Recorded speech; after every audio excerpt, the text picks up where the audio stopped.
কোথায়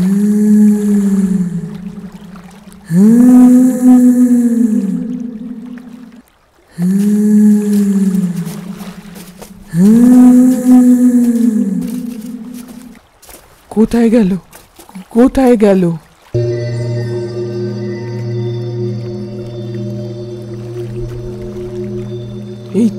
এই তো সেই গয়নার বাক্স।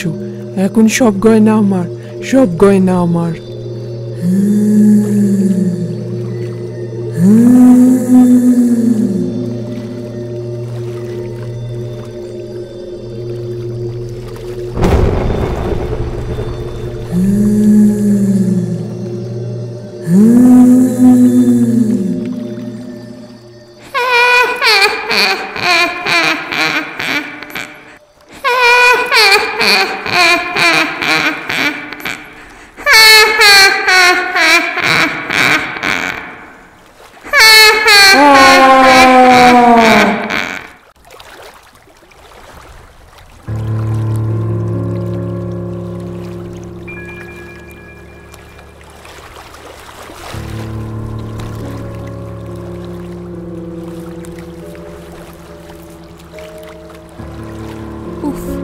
এতটা পথ হেঁটে এলাম, পোস্টমাস্টারের বাড়িটা কোন দিকে তা তো বুঝতে পারছি না। এখানকার পরিবেশ বেশ গা ছমছমে, চারিপাশে কাউকে দেখতে পারছি না। এই সন্ধ্যেবেলাতে গোটা গ্রাম নিশ্চুপ। ওইখানে কেউ একজন বসে আছে মনে হচ্ছে।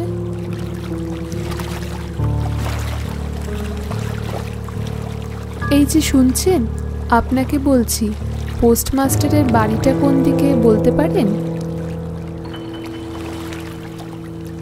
বাবা, মহিলার হাত কেমন যেন রক্ত শূন্য, আর বড় বড় নখযুক্ত আঙুল দেখলাম, নাকি অন্ধকারে কিছু ভুল দেখলাম? ঠিক আছে, ধন্যবাদ আপনাকে।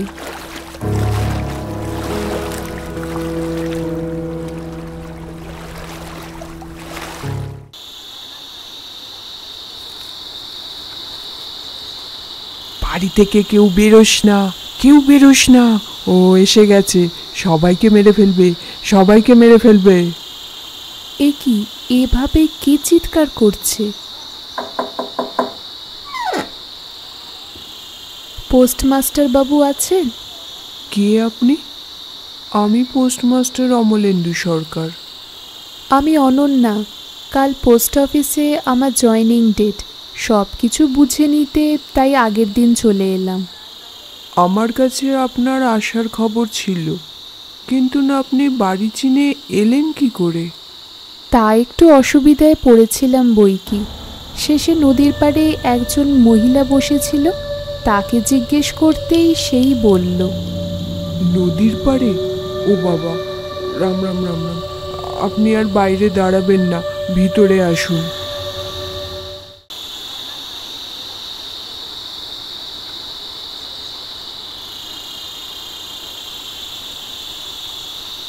নতুন জায়গা, তাই কিছুতেই আমার ঘুম আসছে না। এ কি, জানলার সামনে ও কে দাঁড়িয়ে?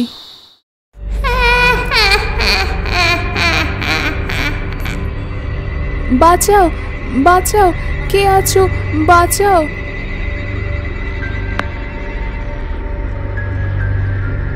কি হয়েছে? এইভাবে চিৎকার করলেন কেন? জানলার সামনে কেউ একজন দাঁড়িয়ে ছিল, আমি চিৎকার করতে হাওয়ায় মিলিয়ে গেল। ও কিছু নয়, আপনি ক্লান্ত, তাই ভুল দেখেছেন। ও কাউকে ছাড়বে না, সবাইকে মেরে ফেলবে, সবাই মরে যাবে। কি রে, দরজা ভালো করে দিসনি? উনি কে? ওই রকম কথা বলছেন কেন? উনি আমার দাদা, মানসিকভাবে অসুস্থ। আপনি কিছু ওনার কথা ধরবেন না, আপনি বিশ্রাম নিন।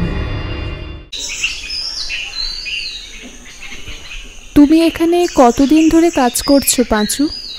তা বেশ কয়েক বছর হবে দিদি। আপনাকে একটা কথা বলবো দিদি। হ্যাঁ, কি বলতে চাও বলো। আপনাকে দেখে ভালো মানুষ বোধ হচ্ছে, নিজের মনে করে একটা কথা বলছি। এখানে বেশি দিন থাকবেন না, এই জায়গাটা খুব একটা ভালো নয়।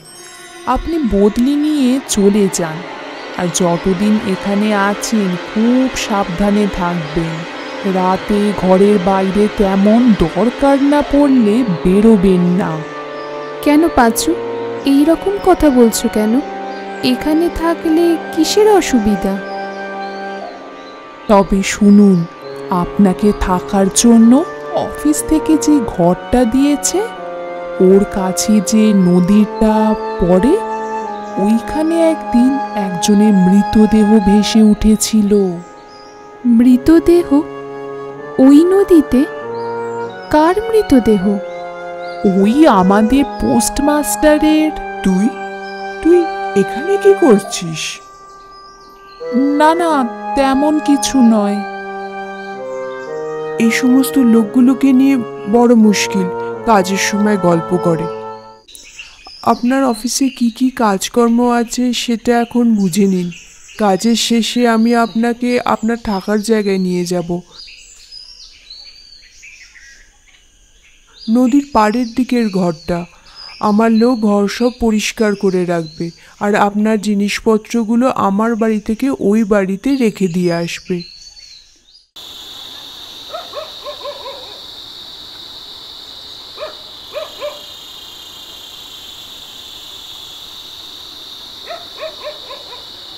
বাহ, অফিস থেকে ঘরটা তো বেশ সুন্দর দিয়েছে।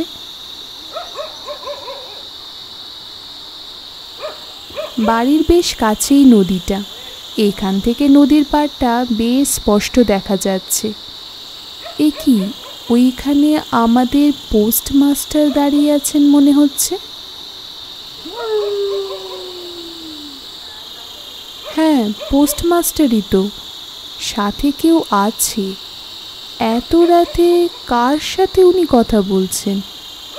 সে যাই হোক, এদিকে অনেক রাত হলো, খেয়ে শুয়ে পড়া যাক।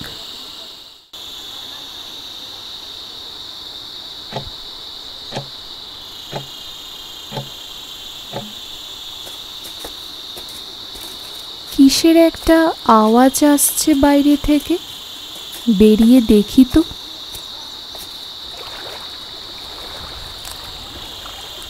কোথাও কিছু তো দেখছি না। তবে কিসের শব্দ ছিল? না, কিছু তো নেই। তবে বাড়ি ফিরি।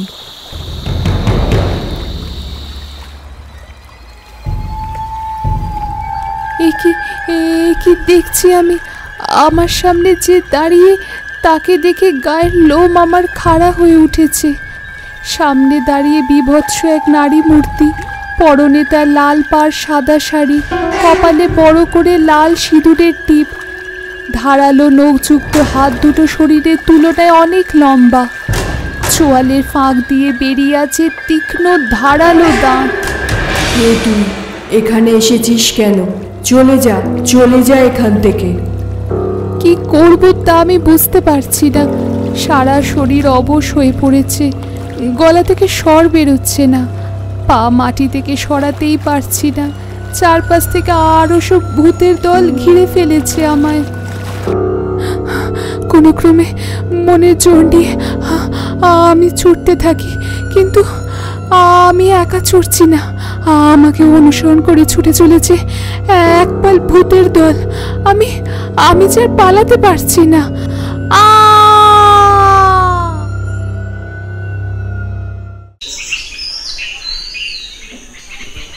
এ কি, আমি এখানে কিভাবে? আমি তো কাল রাতে।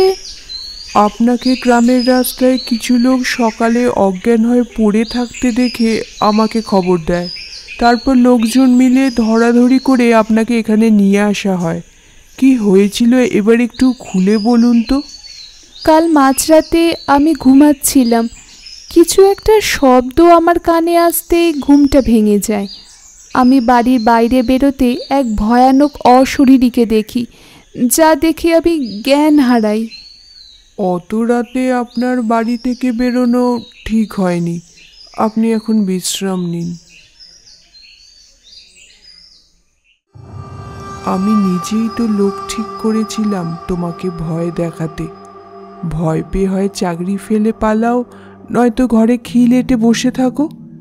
তবে এ যা ভয় পেয়েছে, চাকরি ছেড়ে না গেলেও রাতে বাড়ি থেকে আর বেরোবে বলে মনে হয় না।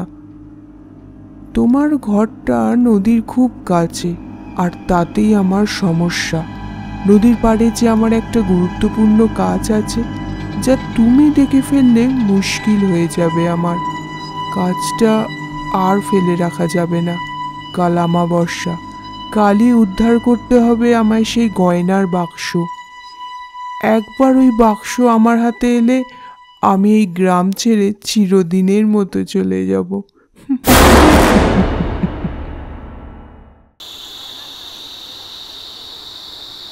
আজকে আমাবস্যা।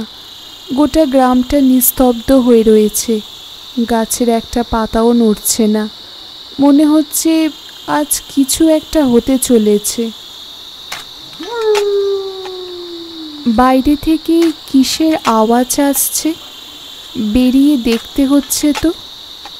কিন্তু আমার বেরোনোটা কি ঠিক হবে? পোস্টমাস্টার বাবু বারবার বারণ করে গেছেন, কিন্তু না বেরিয়ে তো আর থাকা যাচ্ছে না। শব্দটা যে অনবরত হয়েই চলেছে। সাহস নিয়ে আমায় বেরোতেই হবে।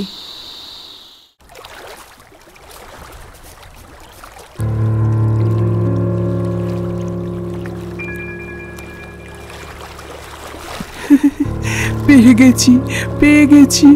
এতদিনের আমার অপেক্ষা আজ অবসান হলো। এখন থেকে এই গয়নার বাক্স আমার। এ কি পোস্টমাস্টার বাবু, আপনি আপনি এত রাতে এখানে কি করছেন? আর ওইটা কি? দেখে তো গয়নার বাক্স মনে হচ্ছে। আপনাকে বাড়ি থেকে বেরোতে বারণ করেছিলাম না, তাও আপনি বেরিয়েছেন। সবই তো জেনেই গেছেন। এখন আপনার মৃত্যু নিশ্চিত। আপনাকে বাঁচিয়ে রাখলে আমার বিপদ। তোর এত বড় সাহস, নিরপরাধ মানুষকে মারতে যাস? কে কে তুমি? এ তো সেই নারী মূর্তি। আমায় চিনতে পারলি না? আজ এত বছর ধরে আমি তো নদীর পাড়ে থাকা এই গয়নার বাক্স পাহারা দিচ্ছি, আর আমায় চিনতে পারলি না? এই বাক্স আমার, এটা আমি পেয়েছি। না, এই বাক্স বৌদিদি ইংরেজদের হাত থেকে নিজের দেশকে বাঁচানোর জন্য দেশের বিপ্লবী ভাইদের হাতে তুলে দিতে চেয়েছিলেন। আমাকে সেই দায়িত্ব দিয়েছিলেন এই গয়নার বাক্স সাবধানে আমি যেন বিপ্লবীদের হাতে তুলে দিই। কিন্তু ইংরেজ সেনার তাড়াতে তা আর সম্ভব হয়নি। এইখানেই আমি বাক্স মাটিতে পুঁতে দিয়ে এই নদীতে নিজের জীবন দিই। আর সেই দিন থেকে জকের মতো আঁকলে রেখেছি এই ধনকে। তোর বাবা আমায় দেখে ফেলে এই গয়নার বাক্স যখন আমি এখানে লুকিয়ে রাখি। সে তার লোভ সামলাতে না পেরে একদিন নিতে আসে, কিন্তু আমি তা হতে দিইনি। তোর বাবাকে মেরে এই নদীতে ভাসিয়ে দিই। তোর যমজ দাদাও আসে সেই একই ভুল করতে, তাকে আমি না মেরে পাগল করে দিই। আজ তুই এসেছিস, তোর মৃত্যু আজ তোকে এখানে ডেকে এনেছে। তোর মৃত্যু নিশ্চিত, কিন্তু তার আগে আমার একটা কাজ আছে। শোনো মেয়ে, এই গয়নার বাক্স আমি তোমার মতো নির্লোভ মানুষের হাতে তুলে দিতে চাই। তুমি এইটা নিয়ে সরকারের হাতে তুলে দেবে। ওনারা এই গয়না নিয়ে যেন দেশের কাজে লাগান। এই গয়নার উপর যদি কারোর অধিকার থাকে তা একমাত্র এই দেশ মায়ের, আর এতেই আমার মুক্তি। কিন্তু তোকে কেউ আজ আমার হাত থেকে বাঁচাতে পারবে না। দাঁড়ান, আমার আপনার কাছে একটাই অনুরোধ। আপনি নিজের হাতে এনাকে শাস্তি দেবেন না। আমি এনাকে পুলিশের হাতে তুলে দেব, আর আপনার কথা অনুযায়ী এই গয়নার বাক্স তুলে দেব সরকারের হাতে। আপনাকে আমি আশ্বাস দিলাম। তবে তাই হোক, আজ আমি মুক্তি পেলাম। বন্দে মাতরম।